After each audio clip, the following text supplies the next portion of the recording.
Hello guys! Welcome to my channel. Ang share ko po sa inyo ngayon guys ay itong pattern ng long sleeve na. So unang gagawin natin, gawa muna tayo ng vertical line. Itong pinaka border line. Ito yung border line. And then horizontal line.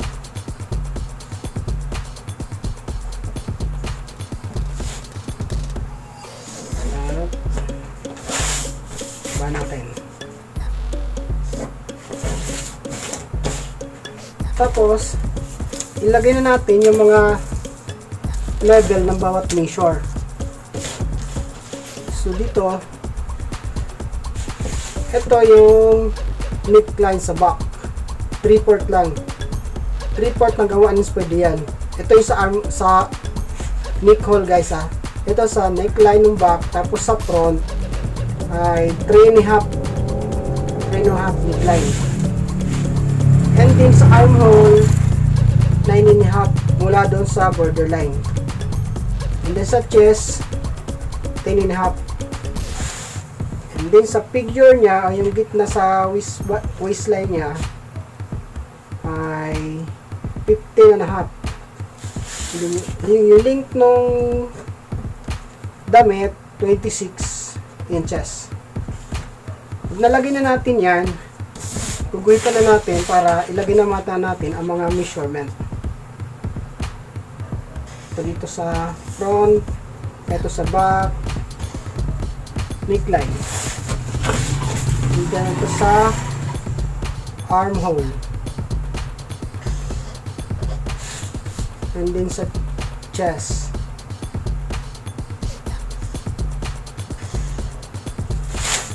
Ito sa figure na tawag nila.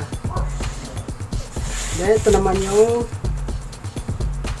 length ng damit. Una yung shoulder. Ang shoulder nito guys, ang size nito ay 14. 14 divide to 7. Chest niya ay 32. So 32 divide 4, 8 inches. So ilalagay natin dito sa armhole. And then, ilagay na natin to dito sa chest. Yan. Balance sa chest. And then, dito sa figure niya ay 28. So, 28 divide 4, 7. Ito siya. Dito naman sa pinakalaylayan niya, ang hem bottom niya ay 38 divide 4. Then, lagyan na natin ang kanya-kanyang. So, dito guys, ito yung neck width. So, ang neck width niya ay 5.5. So, 5.5 divide 2, 2 and 3/4. So, dito siya. And then, mula dito, maglalagay tayo ng slope sa shoulder. 1 inch. 1 inch lang yung slope nito guys. So, yung slip na yan, gagawin natin dyan, ibababa natin siya. 4 in 1 po siya. So, tama to. Then, guhitan natin siya.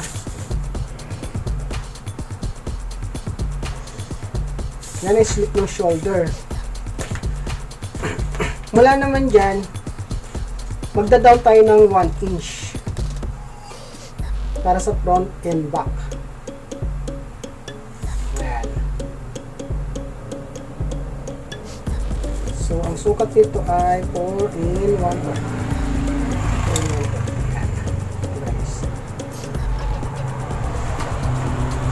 So, ito siya ay sa front. Tapos yung back nito guys, kailangan ipapantay nyo ito dito, iputok nyo ito dito. Yan. Pantay nyo lang siya. Para pag gina-shoulder mo siya, magpapantay sila. Kasi pag hindi ito magkapantay, pag pinatoy nyo, pag gina-shoulder nyo to, hindi pantay. Magkakaroon ng problema. Tandaan nyo lang ito dito. Lagyan nyo lang tanda doon. Yan. Ang lagyan nyo na, so ayun yung ano, yun yung magiging drum mo.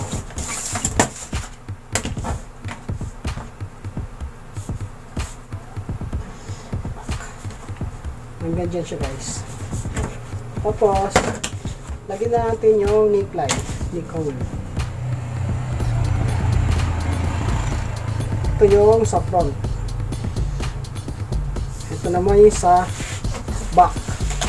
Itong back na to, ganito na lang gawin mo. Wala kasing cord ng ano, roller. Yan.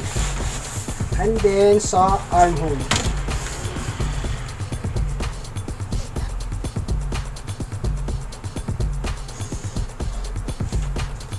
Ito yung front, ito yung back.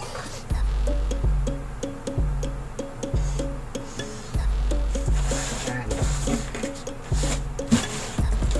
Bigyan natin ng korte para mas ano, maganda.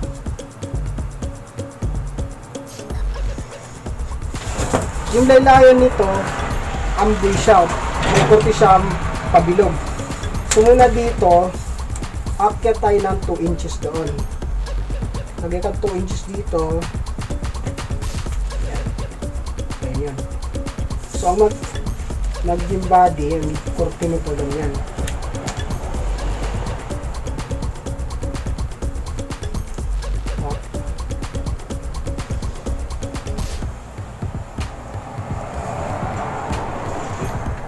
Ang likod dito. Yan siya, pabilog. Then ito naman, paganto.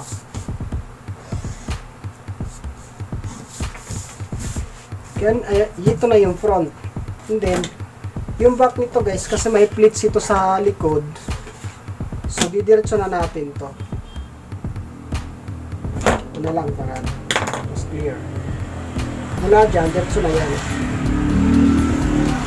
Kasi yung pleats nito, 1 inch dyan para sa likod. Yan. So, ito na po yung front and back niyan. And then, dito naman tayo sa plackit ng front. So, ang plackit nito, double fold kasi ito. Ang ginawa ko dito ay nag-plus ako ng 3 inches para sigurado lang. Sa mga ganitong customized pattern kasi guys, sa isang ano, kailangan mag-allowance ka dyan. Di baling lumaki ng konti ang sukat mo dito sa placket. Pero dun sa mga armhole niyan, kailangan huwag kang lalaki. Ito placket, kailangan may allowance ka dito. Ito kasi double fold. Ito yung placket ng front. Yan. Nalampas nyo lang po doon kasi pag tinupian hanggang dito yan, placket. Yun na po yung ating pattern ng polo long sleeve. Tapos ang pleats naman nito ay mula dito sa side dito 3 inches. Ito yung gitna. So gagamitan natin yun. Tataas ka lang ng konti dito sa armhole, kahit mga 1 inch yan. Kung pwede mo ipantay dyan, pwede rin naman yan. Hanggang dito, minalis agad. Dito kahit na 3 inch pwede yan. Tapos, bubuka natin siya. Ito na yung plates ng back panel.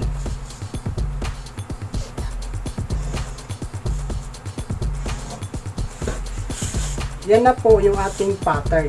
Buo na po ito guys. Yung sleeve nito at saka collar, mayroon na po akong separate video nito. Check nyo na lang sa description box, ilalagay ko na lang doon. So ito po yung body. So yun lang po guys, yung sa namin natutunan kayo, na-share ko ngayon. Kung hindi siya kung malabo sa inyo, balik-balikan nyo lang yung video. Kung susundan nyo naman kung paano ko to dinatrap sa pattern. So ayun po guys. Salamat po. Don't forget to subscribe. Bye.